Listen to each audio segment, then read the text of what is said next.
So, when did counseling stop being about problem solving? Well, not anymore. Introducing solution-focused counseling with the Unlicensed Counselor. And now, here's your host, Steve Moak. Well, hello, and welcome to another episode of The Unlicensed Counselor. My name is Steve Moak, and as always, so grateful to be here. It is another beautiful day in sunny Scottsdale, Arizona. Got a big smile on my face. Got some friends in studio today.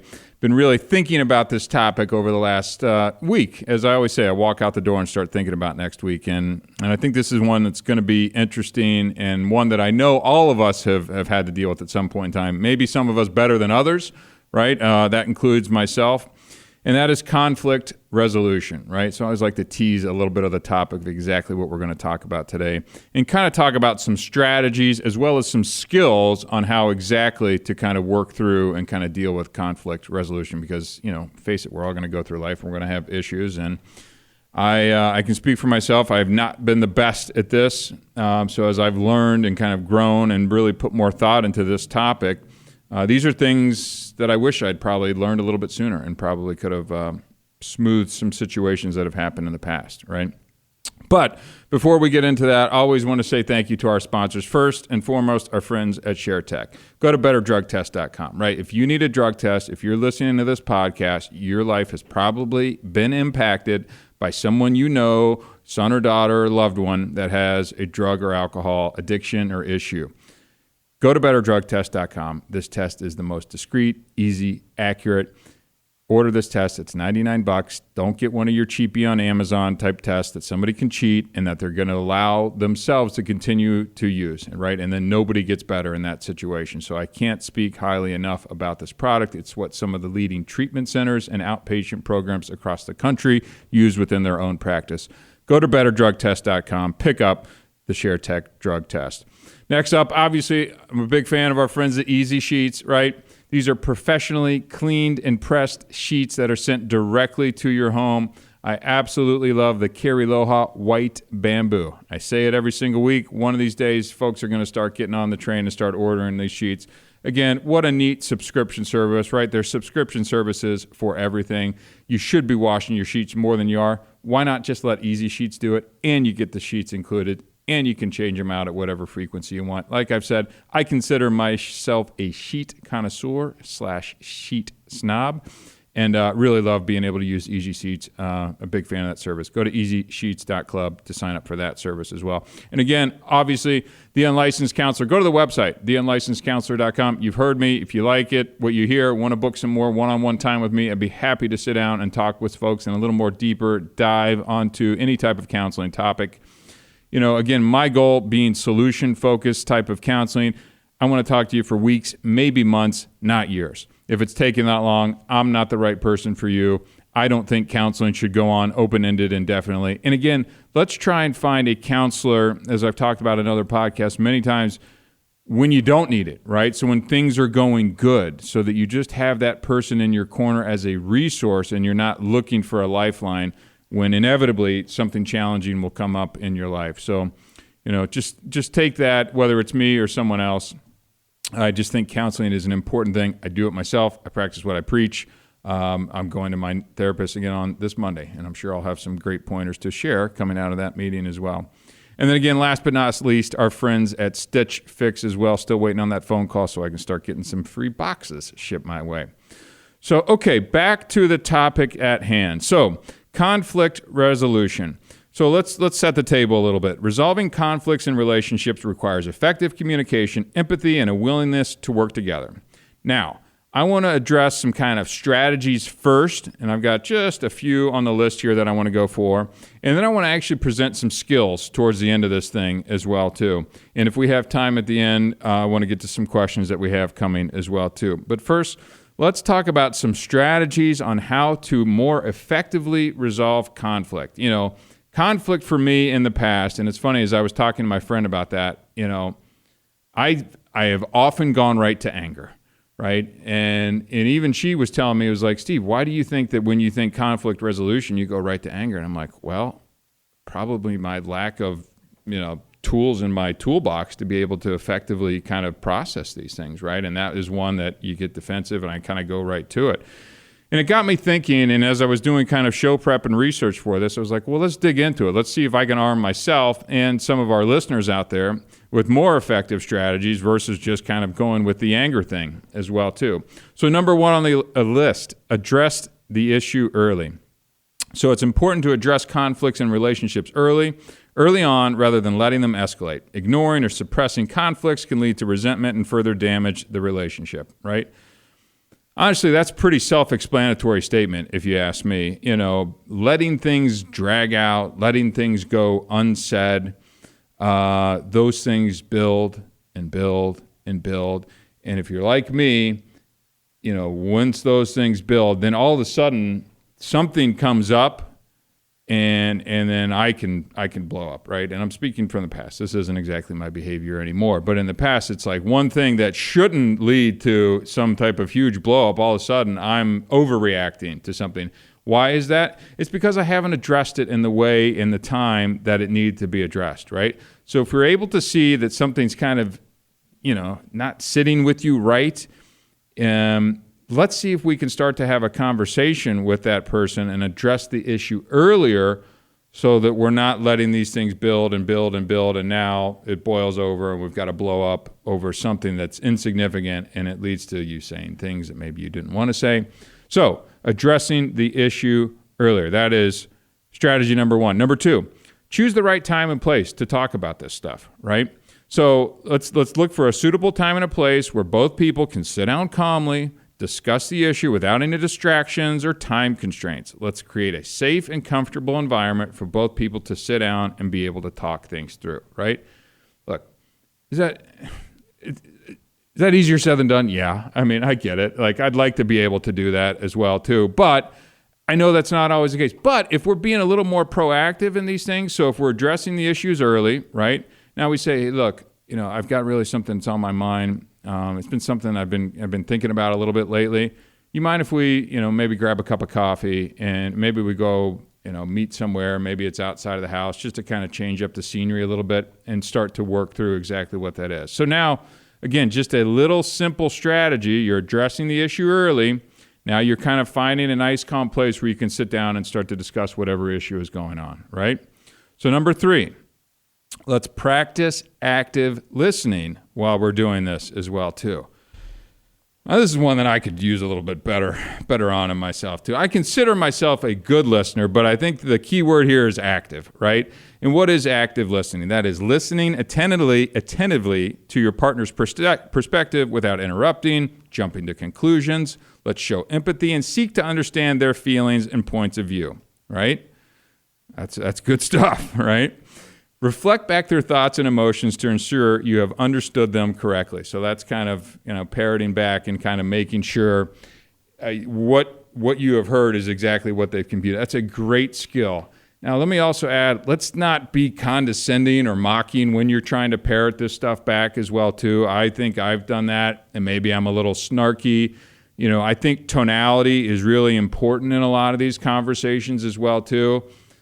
I think I've spoken about this before. My tone, my voice can often get me in a lot of trouble. So I have to be extra sensitive about exactly the way that I am trying to deliver whatever message. And if I say something back, it come across as sharp or snarky. And now you're not practicing listening, or actively listening, or kind of showing the empathy and things like that are going to lead to healthier conversations, right?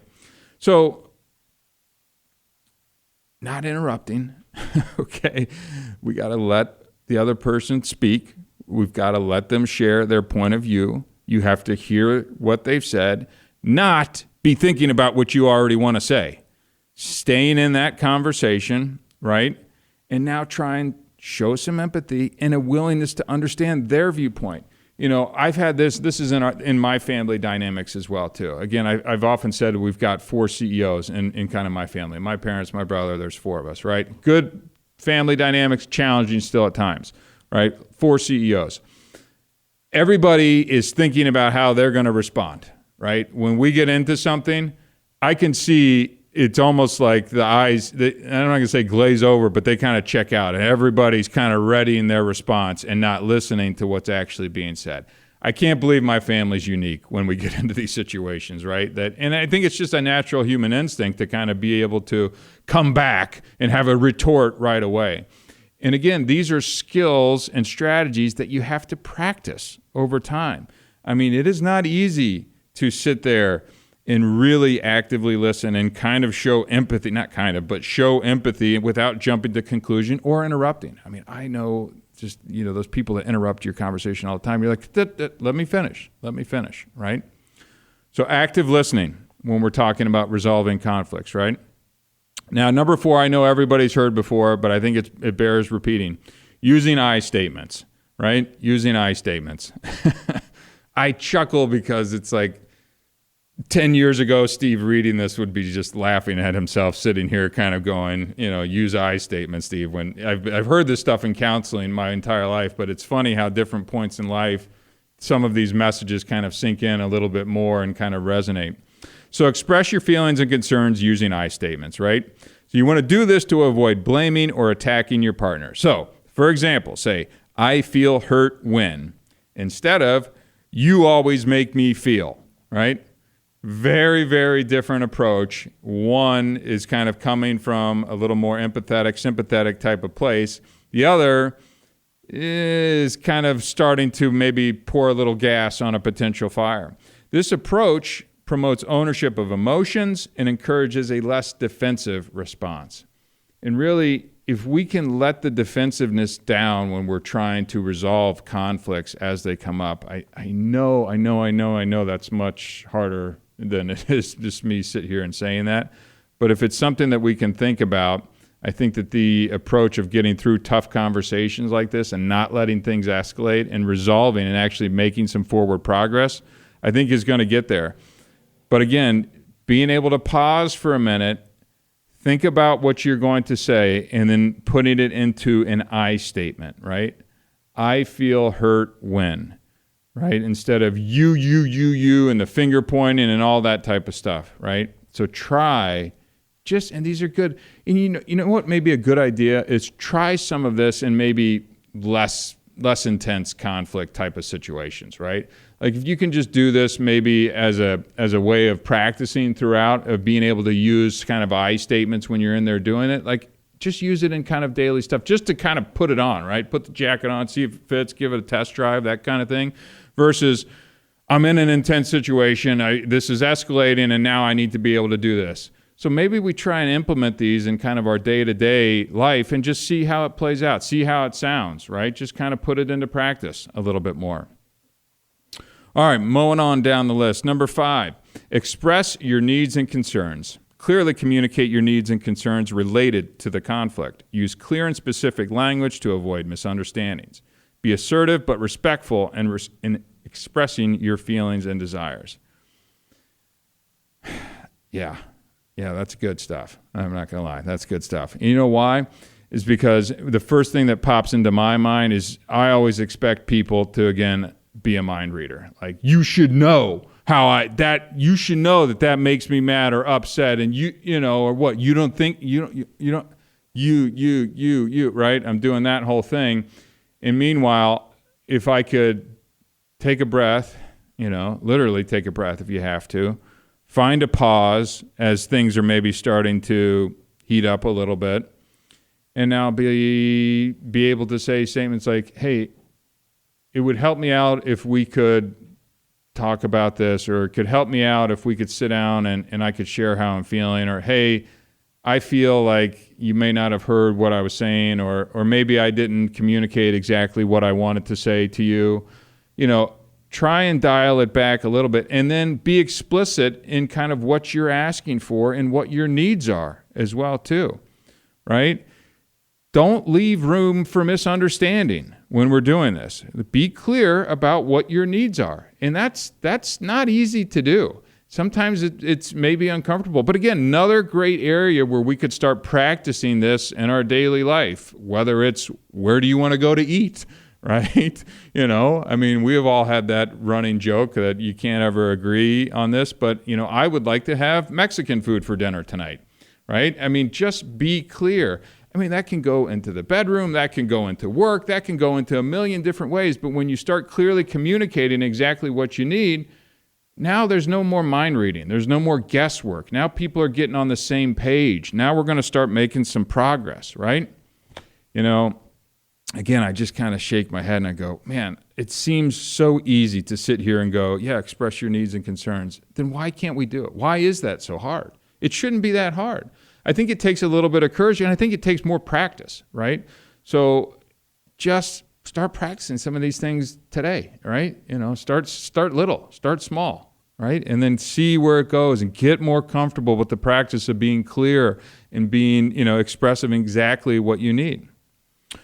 Number 6 on the old list, seek compromise and find common ground. Obviously, that's a pretty known one, right? But look for areas of agreement and shared goals. Work together to find a compromise that meet both partners' needs. Brainstorm solutions to be open to alternative perspectives and ideas, right? I mean, nothing earth-shattering here. We were even just talking before the show. A lot of what I share here on The Unlicensed Counselor, it's not exactly earth-shattering information that can't be found out there, but I'm hoping that we're able to put this into bite-sized pieces so that maybe when you listen to it, maybe it hits you a different way, or it kind of gets you to pause and think about something that maybe you hadn't thought, and maybe it just stirs something in you. So, you know, by being able to find a common ground and find maybe a win-win solution, right? Might be a good way to do things instead of just feeling like I need to get my point across and come out the winner, quote unquote, AirPods or air quotes on a podcast, always good as well. If we can look for more ways to find a compromise and maybe seek some middle ground, I think coming out with a win-win solution is much more attainable than feeling like, hey, you know, I need to get my point across, and now somebody maybe feels like they lost in this conversation or is less than. And, that's not going to, nobody's going to walk away from that, and that's probably actually going to lead to greater conflict escalation, either at that point in time or maybe on down the road. Now, number 7's one that I still put into practice on a regular basis, and that's taking responsibility and apologize. Now, I'm going to split that into 2. So, for myself, I'm pretty good at taking responsibility when I screw up, but for some reason, the apologizing part comes tougher. I don't know if it's this traditional masculinity kind of thing or the way that I was grown up and my family dynamics. It just seems harder. Like, I'm happy, like, I screwed up, I'll own that. But then the next step of apologizing, I don't know, seems like it's come more challenging to me, and it's getting less so over the years. And what I'm also trying to focus on is shortening the time from when the screw up, from whatever I did that necessitates an apology, to when that actual apology gets delivered. Because it's one thing to say it a week or a month later. It's another thing to be able to recognize fairly close to whatever incident that you need to own up for on the apology and kind of deliver it there. And I think it's more impactful if you're able to kind of catch it a little bit sooner as well. But really being able to acknowledge your mistakes and take responsibility for your actions. If you've done something wrong, apologize sincerely and show a willingness to make amends. Now, one of the things that I see in kind of society and culture as a general trend is a lot of apologies these days. And I'm not going to go off on a total rant about these crap apologies that people are put together through publicists and all that type of stuff, which we all see and aren't sincere at all. So I think that if we're going to make a sincere apology, that it does need to be a little more heartfelt and not just like an I'm sorry kind of thing. I have a 3-year-old daughter that I've talked about many times on this show.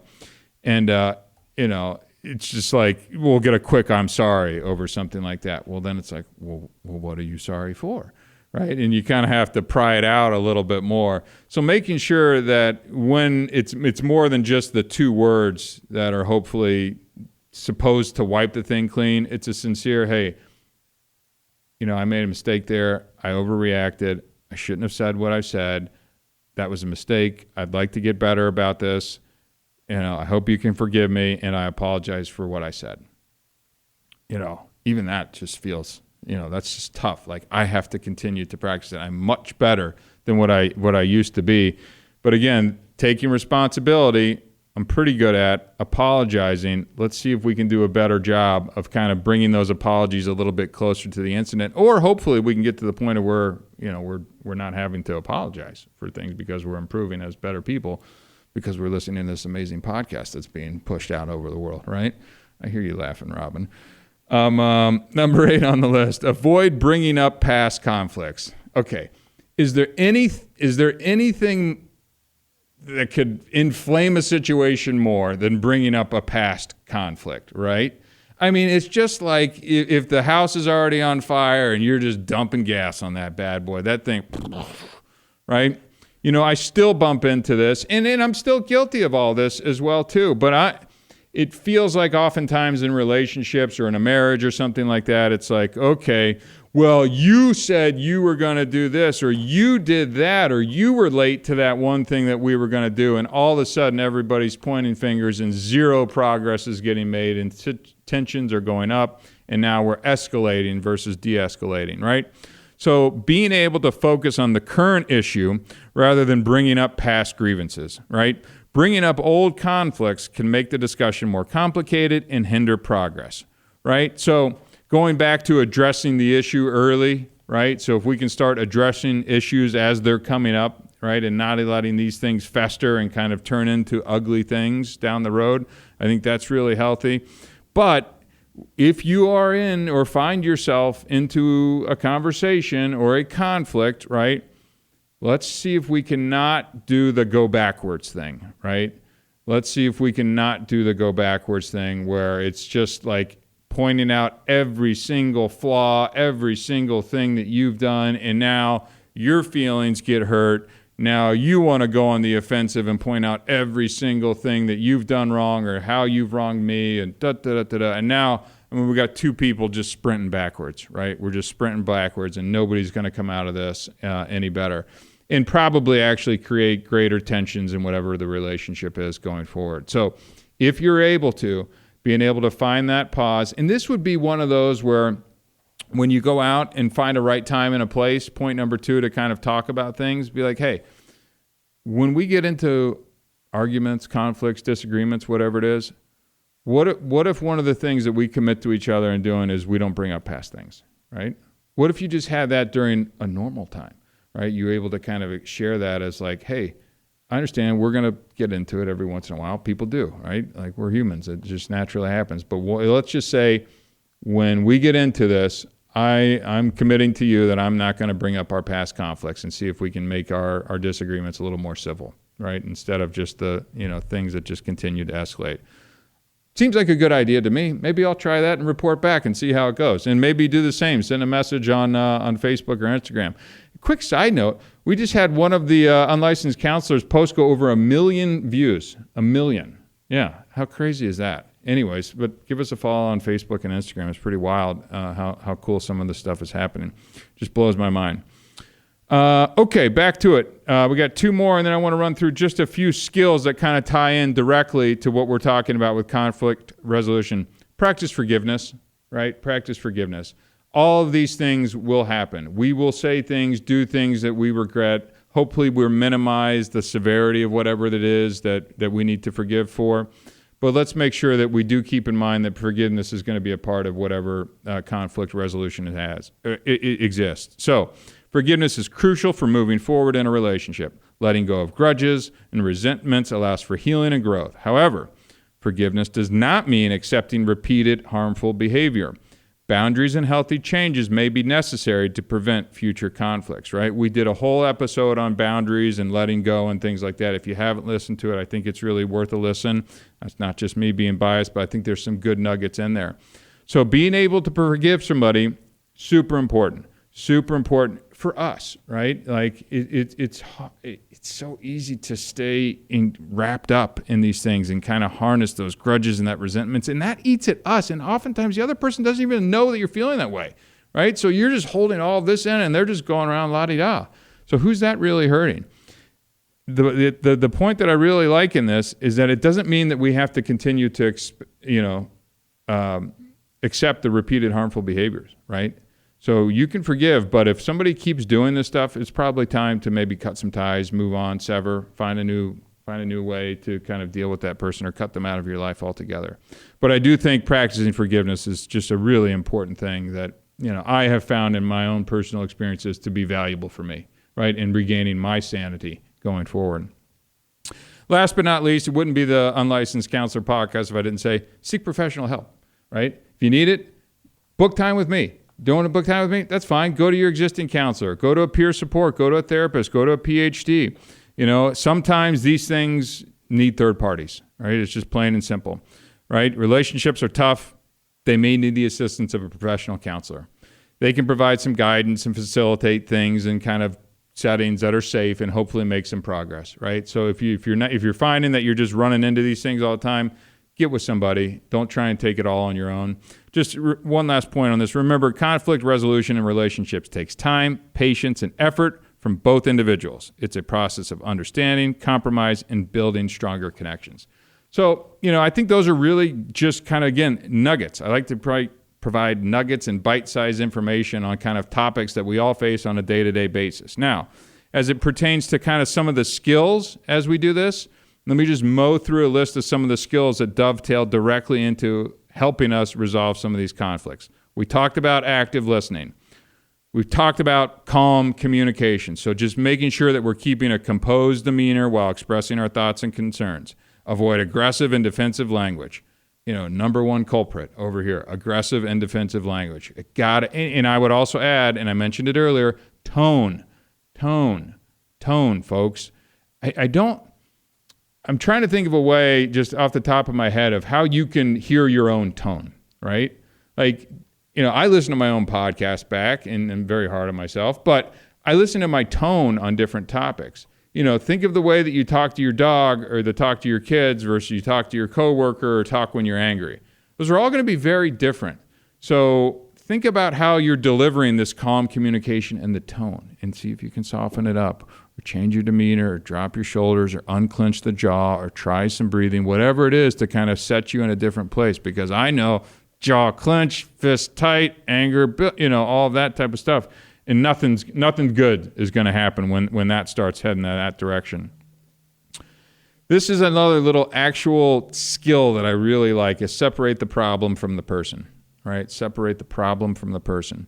Focus on the issue at hand rather than attacking the individual, right? So address the behavior or situation that caused the conflict instead of making personal attacks. This will help you have more constructive conflict resolution. So we got a problem, we got a person, right? And I know that can be tough to probably parse out sometime, but if you're able to kind of separate that, take away some of the personal attack stuff, I think that we're going to be able to move through and actually resolve some of this, much more smoothly. We talked about taking responsibility as well, just being able to acknowledge our own mistakes, right? Say, I'm sorry, apologizing, being sincere with your actions. Let's try and diffuse these situations.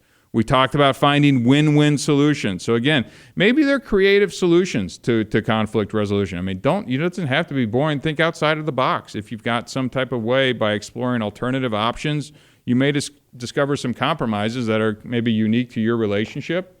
I'd be curious if people want to send in some thoughts on Instagram or Facebook. I'd love to hear some of your kind of win-win solutions that may have been built out that are really helpful and maybe could, provide other people some ideas on way to do it.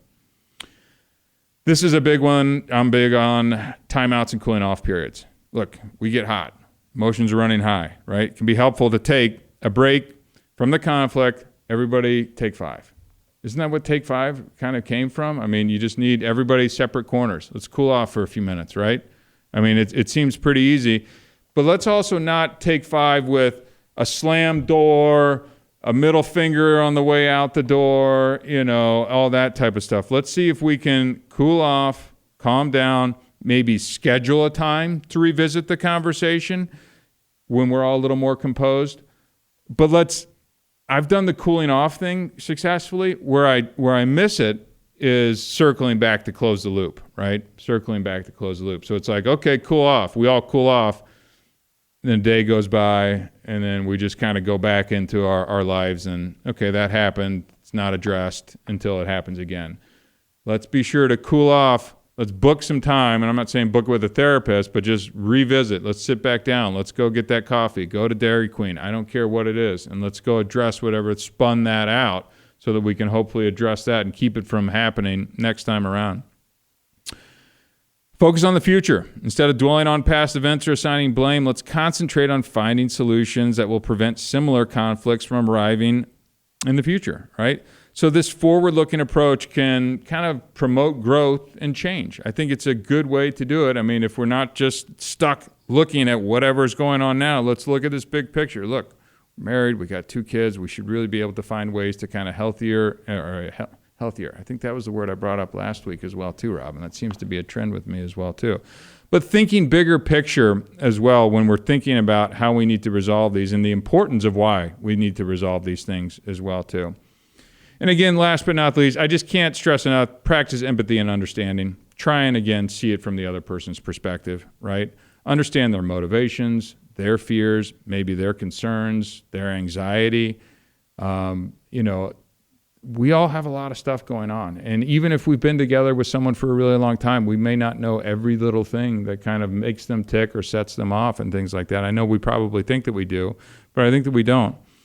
But look, those are just some skills, like more tangible type stuff. I like to kind of get you the take-home nuggets as we talk about these things, as you're sitting in your car and you hear this. And it's like, okay, well, today maybe I can look for a win-win or take some responsibility or practice active listening a little bit better, right? Like I can take one of those things today, I can go home and I can practice it, right? And I can practice it in the hopes that when a conflict arises, I can pull it out of my pocket and be able to use it because I've been practicing it, right? So interesting stuff. I hope you are able to take some of this, digest it, sparks a thought, makes you think of something in a different way. Send this podcast to your partner, loved one, friend, whatever it is that maybe you've had an ongoing conflict or a dispute that kind of keeps popping up and be like, hey, take 30 minutes out of your day right now. Listen to this while you're driving and let's talk about it. Let's see if maybe we can go get an ice cream and start talking about that thing that we never addressed fully, right? Let's just sit down and see if we can calmly kind of make a plan so that we can get better, so that our relationship can grow and all of that good stuff. So, good stuff. Well, hope you enjoyed that podcast on conflict resolution. So, again, please like, share, review, tell a friend, send it, hit the 3 little buttons. You can send this episode directly to a friend. It means the world to us, costs you nothing. My name is Steve Moak. I am the Unlicensed Counselor. Until next time, thank you very much.